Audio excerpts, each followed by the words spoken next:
अपने घर से निकलती है। वो चिड़िया के दरवाजे पर दस्तक देती है। मम्मा पापा आ गए, मगर मैं तो छोटी हूँ, मैं दरवाजा कैसे खोल सकती हूँ? दरवाजे पर फिर से दस्तक होती है। मम्मा पापा, मैं कैसे दरवाजा खोल सकती हूँ? आप खिड़की के रास्ते ही अंदर आ जाएं। ये आवाज रानो की तो नहीं है। फिर गौरी कव्वी खिड़की के रास्ते रानो चिड़िया के घर जाती है।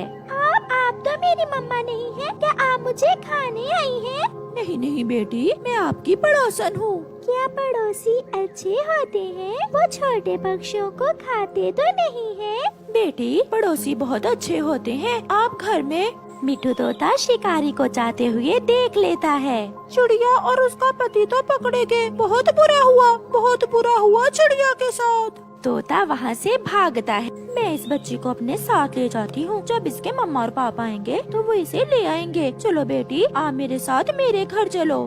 फिर गौरी छोटी चिड़िया को अपने साथ ले जाती है। गौरी जल्दी दरवाजा खोलो, बहुत बुरा हुआ। क्या हुआ मिठू?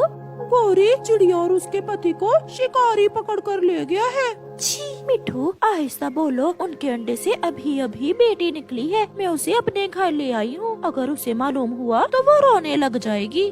फिर गौरी कव्वी कालू कव्वे को घर से बाहर बुलाती है।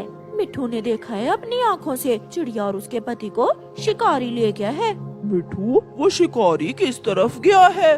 पश्चिम वाली इंसानों की बस्ती की तरफ गया है वो शिकारी। गौरी, तुम छोटे बच्चे का ध्यान रखो। मैं और मिठू इंसानों की बस्ती की तरफ जाते हैं। अपना ध्यान रखना। फिर कौवा और मिठू तोता इंसानों की बस्ती की तरफ चले जाते हैं। आंटी, मेरे मम्मा और पापा कहाँ हैं? मुझे बहुत ठंड लग रही है। बेटी, आपके मम्मा और पापा आपके लिए गर्म स्वेटर लेने गए हैं। वो आपके लिए बहुत सुंदर सा स्वेटर लेकर आएंगे। फिर गौरी कव्वी आग जलाकर छोटी बच्ची को गर्म रखने की कोशिश करती है। मिठू और कौवा इंसानों की बस्ती में पहुंच जाते हैं। वो इधर उधर उड़ते हैं और फिर उन्हें एक घर में एक पिंजरे में चिड़िया और उसका पति कैद हुए नजर आ जाते हैं। वो रहे हमारे दोस्त। कौवा और मिठू वहाँ जाते हैं। अपने दोस्तों को देखकर मम्मा और पापा चिड़िया की जान में जान आती है। चिड़िया, आपके अंडे से बच्चा निकल आया है। आप चिंता न करें, वो मेरे घर में है। कालू भैया, मेरा बच्चा ठीक तो है? क्या मेरे अंडे से बेटा निकला है या बेटी? बेटी, एक बहुत सुंदर सी बेटी निकली है आपके अंडे से। हम कितने बदकिस्मत हैं। जब हमारे अंडे से बच्चा निकला तो हम में से कोई भी उसके पास नहीं था।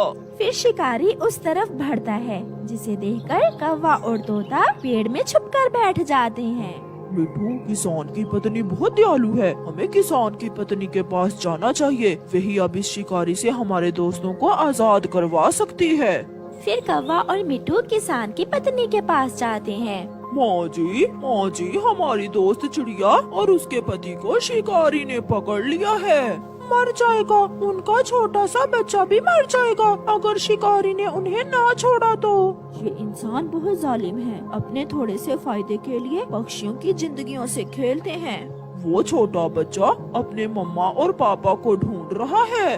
फिर किसान की पत्नी उनके साथ जाती है। शिकारी, ये चिड़ियाओं का जोड़ा तुम मुझे बेच दो। ये सुनकर शिकारी बहुत खुश होता है। किसान की पत्नी शिकारी से मम्मा चिड़िया और पापा चिड़िया को आजाद करवा लेती है। आप सब मेरे साथ मेरे घर तक आए, फिर आप वापस जंगल चले जाना। फिर वो सब दोस्त किसान की पत्नी के घर जाते हैं और वो उन्हें गर्म कपड़े देती है। माँ जी, आपकी ये नेकी हम सारी जिंदगी याद रखेंगे। ये स्वेटर आपके बच्चे के लिए है। जाओ और अपनी अपनी जिंदगी में खुश रहो। फिर वो सब वहाँ से वापस जंगल उड़ते हैं। मम्मा चिड़िया और पापा चिड़िया अपनी बेटी को देखने के लिए बेचैन थे। दरवाजे पर दस्तक होती है। गौरी दरवाजा खोलती है और वो मम्मा चिड़िया और पापा चिड़िया को सामने देखकर हैरान हो जाती है। वो सब घर में जाते हैं। मम्मा अपनी बेटी को गले से लगा लेती है। मम्मा, मेरा मेरा गर्म स्वेटर कहाँ है? मैंने बहुत इंतजार किया आपका। अब हम आगे हैं ना बेटी, हम हमेशा आपके साथ ही रहेंगे। अगर आप सब हमारी मदद न करते तो शायद आज हम में से कोई भी जिंदा न होता। चिड़िया बहन, हम पड़ोसी हैं आपके, ये तो हमारा फर्ज था। बस अब एक बार अपने हाथों से खिचड़ी बनाकर खिला देना। फिर वो सब हंसने लग जाते हैं। प्यारे दोस्तों, इस कहानी को लाइक करना बिल्कुल मत भूलना।